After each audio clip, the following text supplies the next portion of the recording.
ikaw ay nakapulot ng cellphone, lalo na yung pangmayaman na cellphone, ano pong gagawin niyo? Kukunin ko, itatago ko. Ay! Joke! Parang hindi joke yun! Isusurrender ko naman sa barangay para sila mag-locate kung sino ang may-ari. Pero parang pagkakasabi namin, pero parang may dadalawang isip siya. Charot lang, ang cute naman ng baby na yan. May hinahanap akong isang 12 anyos na estudyante na nagpapatunay na wala sa edad ang katapatan. Dahil kahit na may pinagdaraanan ng kanilang pamilya, mas pinabuti pa rin niyang piliin kung ano ang tama. Tara, kilalanin natin siya.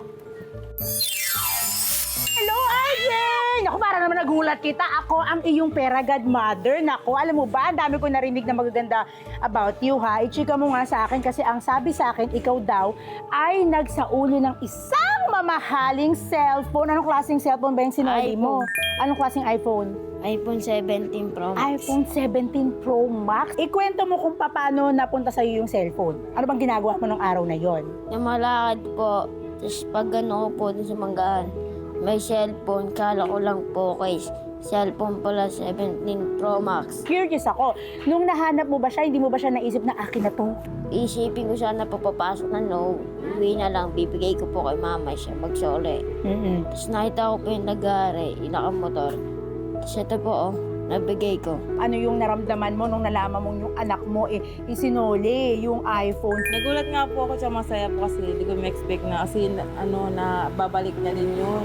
Naalala ko sa dati, nasira yung cellphone niya. Gusto niya po ipaayos. Kasi kung wala pa nga kami budget. Kung nakaka-proud po na naibalik din talaga niya agad yung cellphone. Bilang tatlo kayong magkakapatid, di ba? Anong masasabi mo sa sakripisyo ng iyong mama para sa inyong magkakapatid?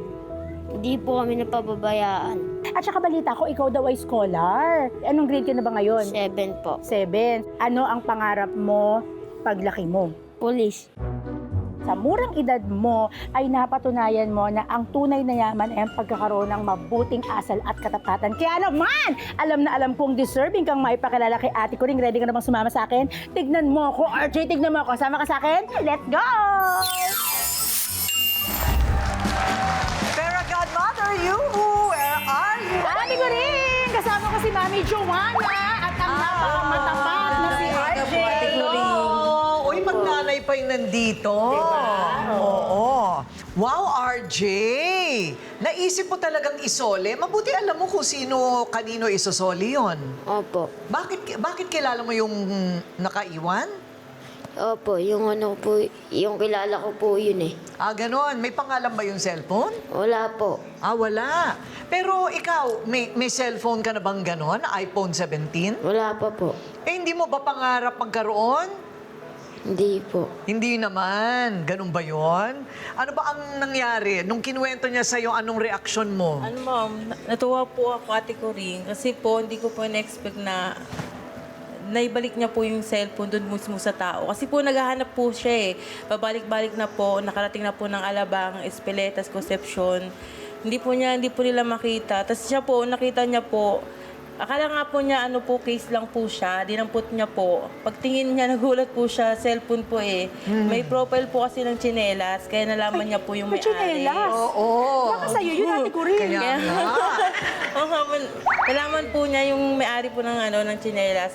Doon po sa duluan po namin sa may on-site po. Ano ba ang tinuro mo dito sa anak mo at ganyan yan kabait? Alam mo po, pinag-aaral ko lang, pinag-ano ko lang po na, pag hindi po sa kanila, ibalik po. Pag may mga nakikita silang mga bagay na hindi naman sa kanila, isauli po nila. Ayun. Yun po yung inaano ko sa kanila. Ikaw, may cellphone ka na ba? Yun, opo, yung dati. Ano yung dati mo? Yung Redmi. Oo. Umaandar pa Nasira naman. po. Hindi na po, nasira na po. Nasira? Sira po ng kapatid niya po. Ay, naku! Kailangan mapalitan. Ikaw, Ryle, ha? Ikaw, Ryle, ha?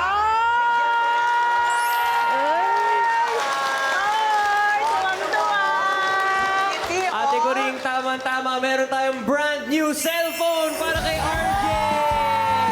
Galing yan sa mga kaibigan natin sa GPP Power Gadget Shop. Oy, thank you, GPP Power.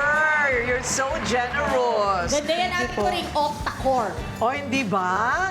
O, kaya naman, mag-ano rin kayo, magpiging din kayo, meron kayong 5K for you! Deserve na reward ang mga ganitong bata, ate Yung nanay ang kukuha. Mag-order ng food si mother. Oo, ayan ha. Pwede yung pang negosyo, Nay. Pwede rin naman pang negosyo para tuloy-tuloy lang. Hindi yung basta mauubos. Sabi mo, RJ. O kaya tuition. RJ. Ano gusto mo sabihin ka, Ate Coring? Thank you po. Thank you rin sa inspirasyon. Joanna, RJ, pagpatuloy mo, kailangan marami ka pabait, ha?